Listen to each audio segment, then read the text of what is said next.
Chapter 13. Stricken at the Ticker. When Bertie got back to the bank, he explained to Mr. Morse the cause of his delay. "I suppose your name will be in the paper again tomorrow," said the banker with a smile. "Oh, no, I guess not," grinned the boy. "Although it was a shooting scrape, I don't believe Mr. Sheldon will prosecute the man who, in a fit of anger, tried to do him up. I judge he's some broker who got the short end of a deal with Mr. Sheldon and came around and tried to get some accommodation.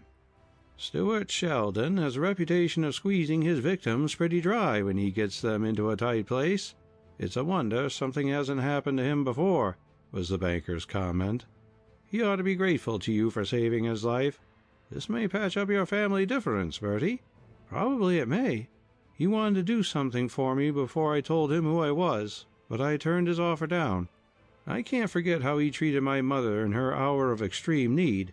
He says he's going to write to her, and intimated that what I did for him might lead to the healing of old wounds. But it will depend a great deal on how Mother looks at his advances in this stage of the game.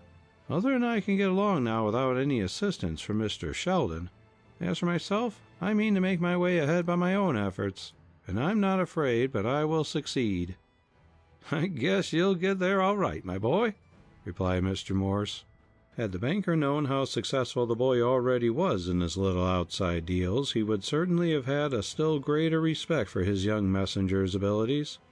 A big operator who employed Mr. Morse in a roundabout way to engineer a part of some of his deals came in at that moment, and Bertie retired to his chair in the reception room. In a few minutes the banker's bell summoned him to the private office. "Take this memo to Mr. White, the stock clerk, and tell him to attend to it at once," said Mr. Morse. Bertie carried out his instructions and was on his way back to his chair when the cashier stopped him and asked him to take an accommodation note, which he handed him to Mr. Morse and asked him for instructions. The boy re-entered the private room after knocking, on his errand. As he did so, he heard the big operator say to his employer, "The pool was completed today, and I shall have 3 others beside you on the lookout for B&O. You must begin tomorrow through your exchange broker and gather in every share in sight. It'll be a big operation, but we have all the money necessary at our back." Bertie advanced to the desk, and Mr. Morse passed on the accommodation paper, which the boy then returned with the instructions to the cashier. "I believe I got the tip I've been waiting for all these weeks," mused Bertie as he took a seat once more. "If Mr. Quackenbush," that was the name of the big operator in the banker's private office, "has formed a pool to boom B&O, I want to be in on the ground floor with a combination. My 15,000 has been lying idle at the bank for some time. I'm more than willing it should get busy." B&O had been under a cloud for many months, and Bertie never would have thought of buying any of the stock under ordinary conditions. Now, however, he was satisfied he had struck it right, and he resolved to wade in, buying to the extent of his pile on the usual margin, and then at the right time unload on the syndicate. It was a great scheme if it worked all right, but if there was any hitch, Bertie's $15,000 was very liable to fade away. About 2:30 he was sent out on an errand, and he took advantage of the chance to drop into the bank where his money was on deposit, interview the gentleman whose business it was to make stock purchases through the bank's brokers for customers, and leave an order for the purchase of 3,000 shares of B&O at the prevailing figure, which was 48. "I think I'm just a trifle ahead of the pool on this. I'll probably be able to get all my shares before the stock makes any advance," said Bertie to himself. He was correct in his idea, for the bank secured the 3,000 shares by noon on the following day, and not one cost any more than 48. It was a mammoth deal for a lad like Bertie to go into, but he had the nerve of a real plunger, and the coolness not to worry about the fate of a transaction that involved almost every dollar of his capital. In a few days, to the surprise of everybody, B&O, which lately had been a drug on the market, began to rise, and before long all the members of the exchange were fighting to get some of it. Every point the stock went up represented a clear profit of $3,000 to Bertie. When it had reached 60, the scramble on the exchange was at its hottest. The boy figured out that at that point he was $36,000 ahead. "If it keeps on, it won't take me long to fill that barrel. $3,000 at a clip is the way to do it, all right." Why, I can almost hear the dollars jingle as they fall on top of one another. That reminds me, I haven't calculated how much that barrel of mine is to hold.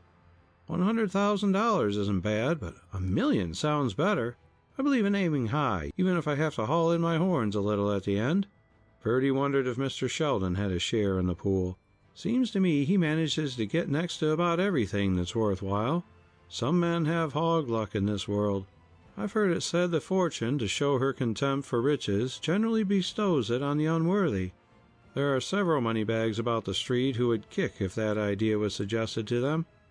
With all his gratitude to me for saving his life, I notice Mr. Sheldon hasn't written to Mother yet.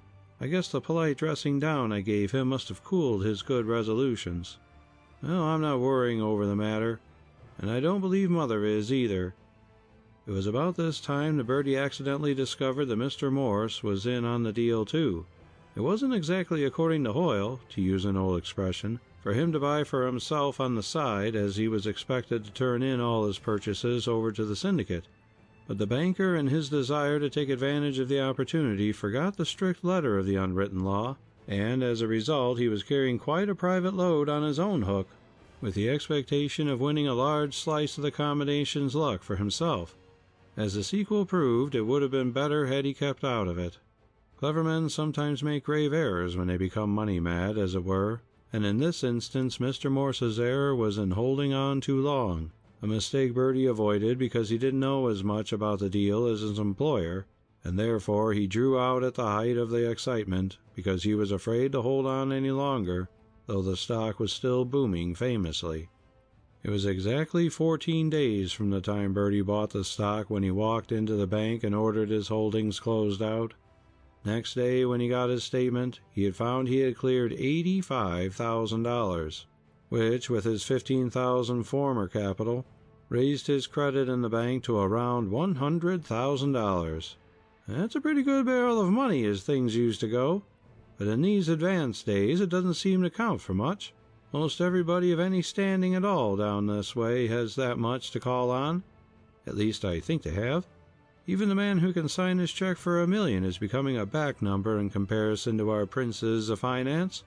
So, if I hope to rival Mr. Stuart Sheldon, as I started out to do, I'll have to enlarge the dimensions of that barrel of mine." Bertie had sold his B&O at 76 and a fraction, but in a day or two it had touched 80, with no immediate prospect, as far as any outsider could see, of a drop. But that is where some of the wise ones got fooled, and Mr. Morse was among that number. The big operator who had employed the banker and others to purchase the stock subsequently made arrangements with an entirely different set of brokers to sell when the combination got ready to quietly unload. Mr. Morse believed he would get advance orders to sell for his customer when the time came, and he meant to turn his information to his own use. So he held on, even against his own better judgment, and was already reckoning his profits up to the $250,000 mark, when the crash came and he was caught in the squeeze. He was standing by the indicator with the tape in his hand, and there were many persons in the reception room at the time when the first notes of the coming disaster began to issue from the instrument. Bertie was present too, and he was the first to notice something wrong in the deportment of his employer. The indicator from the intermittent ticking all at once set up a continuous hum, as if it had gone off the trolley. Quotations came in fast and furious, stepping on each other's heels in their anxiety to record themselves on the tape. B&O had lost its grip and was falling like the waters of Niagara. There seemed to be no stop to it. A panic had set in on the exchange, and the floor was in a turmoil. With pale cheeks and wildly distended eyes, Mr. Morse stood by the ticker and glared down at the tape as it came in a ceaseless flow from the mechanism. Suddenly a cry came from his ashen lips. He staggered backward, like one stricken a fatal blow, and would have fallen to the carpet but for Bertie Ballister, who darted forward and caught him in his outstretched arms. The cashier, who happened at the moment to come into the reception room, also hastened to his assistance. The banker lay limp and insensible in Bertie's arms. The case looked serious, and the cashier dispatched the boy for a physician. An ambulance call was also sent to the Chambers Street Hospital. The two doctors in the vehicle arrived about the same time. They hastily examined the stricken man, and both were agreed that the banker was suffering from a stroke of apoplexy. He received emergency treatment and was afterward removed to his home, where the family doctor assumed charge of the case. He revived from the stroke in a few days, but it was some time before Howard Morris set foot in Wall Street again. End of chapter 13.